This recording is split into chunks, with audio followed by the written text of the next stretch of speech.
जय हिंद दोस्तों, मैं राघव आप सभी का राघव मैथमेटिक्स में स्वागत करता हूं। जैसा कि हम जान रहे हैं कि कैलकुलस का डेरिवेटिव का एक सीरीज पढ़ रहे हैं जिसमें हमने 3 पार्ट तक पढ़ लिया था, पार्ट 1, पार्ट 2, पार्ट 3। पार्ट 1 में कैलकुलस का जो डेरिवेटिव का सिंबल्स पढ़ा था कि किस तरह से पढ़ा जाता है। पार्ट 2 में डेरिवेटिव का मीनिंग के बारे में समझा था और पार्ट 3 में लिस्ट ऑफ फार्मूला। और लिस्ट ऑफ फार्मूला उम्मीद करते हैं कि आप लोग बढ़िया से उसको याद कर लिए होंगे, समझ लिए होंगे, क्योंकि पूरा फार्मूला का खेल होता है डेरिवेटिव में। डिफ्रेंसिएशन हो या इंटीग्रेशन हो, हर जगह उसका यूज होता है। तो आज पार्ट 4 स्टार्ट करते हैं। इस पार्ट 4 में हम लोग पढ़ेंगे चेन रूल। ये पूरा कैलकुलस का बोल सकते हैं कि मेन चीज होता है कि अगर आप इस चीज को बढ़िया से समझ लिए होते हैं तो क्वेश्चन बनाने में आपको उतना दिक्कत नहीं होता है। चेन रूल क्या होता है? हम सभी चेन देखें, सबके पास चेन होगा। चेन उसको बोलते हैं कि एक दूसरे से जुड़ा होना ही चेन कहलाता है। जैसे चेन में कई किल्ली एक दूसरे से जुड़ करके एक चेन बनता है, उसी को चेन रूल कहते हैं। अब ये डेरिवेटिव में कई फंक्शन एक दूसरे से जुड़ा रहता है, उसी को बोलते हैं चेन रूल।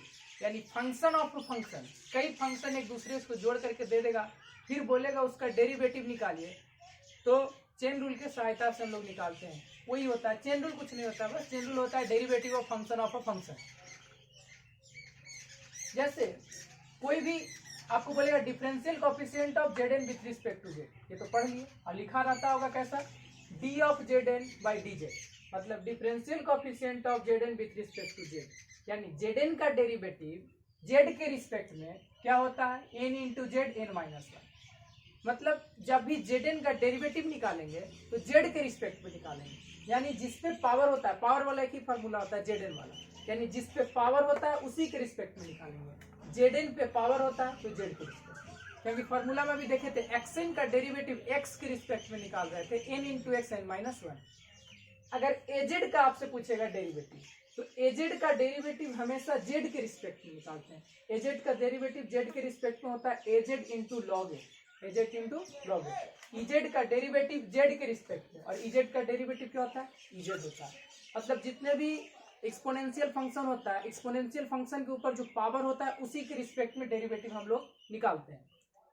अब कोई भी ट्रिगोनोमेट्रिक फंक्शन दिया रहे, sine theta, cos theta, tan theta, तो जितने भी ट्रिगोनोमेट्रिक फंक्शन होगा वो ट्रिगोनोमेट्रिक फंक्शन का डेरिवेटिव थीटा के रिस्पेक्ट में होता है, मतलब उसके एंगल के रिस्पेक्ट में। जैसे sine theta, cos theta, tan theta की जगह sine x, cos x, ten x, यानी एक्स वाला रहा तो एंगल की जगह एक्स है तो एक्स के रिस्पेक्ट में होगा। Sine t, cos t, tan t, यानी टी लगा रहे तो टी के रिस्पेक्ट में होगा। मतलब जो उस एंगल के जगह रहेगा उसी के रिस्पेक्ट में डेरिवेटिव निकालेंगे। जैसे sign log x, sine x का तो डेरिवेटिव हम सभी जानते हैं कॉस एक्स। क्या यह साइन लॉग एक्स का कॉस लॉग एक्स होगा क्या? नहीं। क्यों? क्योंकि साइन थीटा, थीटा जो होता है वो थीटा के रिस्पेक्ट में होता है, साइन थीटा का थीटा के रिस्पेक्ट में, और थीटा के जगह लगा हुआ है लॉग एक्स, तो नीचे होना चाहिए था लॉग एक्स। अगर नीचे नहीं लॉग एक्स है तो नीचे बना देंगे लॉग एक्स, तो D of sine log x. अब आप बताइए, साइन के साथ जो लगा रहेगा नीचे वही होगा, तभी डिफ्रेंशिएट होगा। साइन के साथ में लगा लॉग एक्स तो लॉग एक्स लिख दिया, फिर से ये लॉग एक्स यहाँ चला जाएगा। अब ये dx आ गया, क्योंकि sign log x by dx का ही फॉर्म है। अब इससे कैंसिल होकर के फिर से वही चीज बना सकते हैं। अब आप डेरिवेटिव आसानी से निकाल सकते हैं, साइन थीटा का थीटा के रिस्पेक्ट में, तो साइन लॉग एक्स का लॉग एक्स के रिस्पेक्ट में हो जाएगा, लॉग एक्स का एक्स के रिस्पेक्ट में, क्योंकि जितने भी लॉगरिथमिक फंक्शन है इसमें देखिए कि लॉग एक्स का डेरिवेटिव हमेशा एक्स के रिस्पेक्ट में, लॉग जेड का जब भी होता है जेड के रिस्पेक्ट में होता है, और लॉग जेड का होता क्या, 1/जेड। तो देखिए साइन एक्स का कॉस एक्स, एक्स के जगह लॉग एक्स है तो कॉस लॉग एक्स, और लॉग एक्स का 1/x बट्टा में 1/x, यानी कौन किसके रिस्पेक्ट में डेरिवेटिव निकलेगा वो आप चेन रूल से समझ सकते हैं। और लॉग जेड का जेड के रिस्पेक्ट में कैसे होता है वो देखिए, जैसे लॉग साइन एक्स है, लॉग एक्स का तो 1/x होता है, तो क्या लॉग साइन एक्स का 1/sin x होगा? नहीं। सबसे पहले लॉग एक्स का डेरिवेटिव एक्स के रिस्पेक्ट में निकलता है, एक्स के जगह साइन एक्स है तो नीचे में साइन एक्स लिखेंगे, और फिर से साइन एक्स यहाँ चला आएगा और ये एक्स के रिस्पेक्ट में हो जाएगा।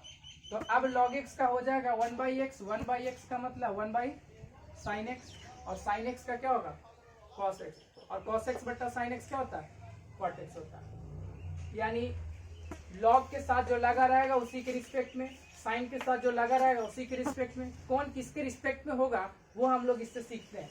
इसी तरह से कोई भी अगर इनवर्स ट्रिगोनोमेट्रिक फंक्शन हो तो जो इनवर्स ट्रिगोनोमेट्रिक फंक्शन में जो लगा रहता है उसके रिस्पेक्ट में, ये एंगल नहीं होता है, ये नंबर होता है। एंगल होता है सीधा सीधी ट्रिगोनोमेट्रिक फंक्शन में, तो जो नंबर रहेगा उसी के रिस्पेक्ट में डिफरेंशिएट होगा। जैसे साइन इनवर्स के साथ जेड है तो जेड के रिस्पेक्ट में, टी है तो टी के रिस्पेक्ट में, एक्स है तो एक्स के रिस्पेक्ट में, यानी जो भी है उसी के रिस्पेक्ट में होगा।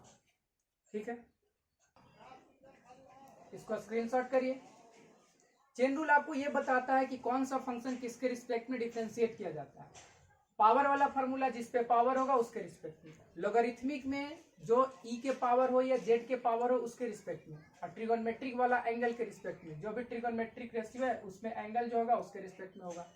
लोगरिथमिक वाला जो लॉग के साथ लगा रहेगा उसके रिस्पेक्ट में होगा, और इनवर्स वाला जो भी sine inverse, cos inverse, trigonometric inverse में जो लगा रहेगा उसके रिस्पेक्ट में होगा। इस तरह से चेन रूल की सहायता से हम लोग हर टोटल डेरिवेटिव को बनाते हैं। आप डेरिवेटिव कई लोग बना देते हैं लेकिन समझ ही नहीं पाते हैं कौन किसके रिस्पेक्ट में होता है। तो अगर इसको आप आसानी से और बेहतर तरीका से समझ लेते हैं तो डेरिवेटिव का हर सवाल को आप बना सकते हैं। तो कितना बड़ा से बड़ा क्वेश्चन रहेगा, आप समझ रहे हैं कि किस तरह से बनता है, कौन किसके रिस्पेक्ट में होगा, बस चेन रूल लगा देना। चेन रूल के सहायता से आप किसी भी डेरिवेटिव का किसी फंक्शन का डेरिवेटिव निकाल सकते हैं। तो ये अगले वीडियो में आपको प्रॉब्लम होगा, उसमें टाइप्स ऑफ डेरिवेटिव पे आधारित प्रॉब्लम दिया जाएगा और हर क्वेश्चन का उसमें कलेक्शन होगा। ठीक है, पहुंच गए।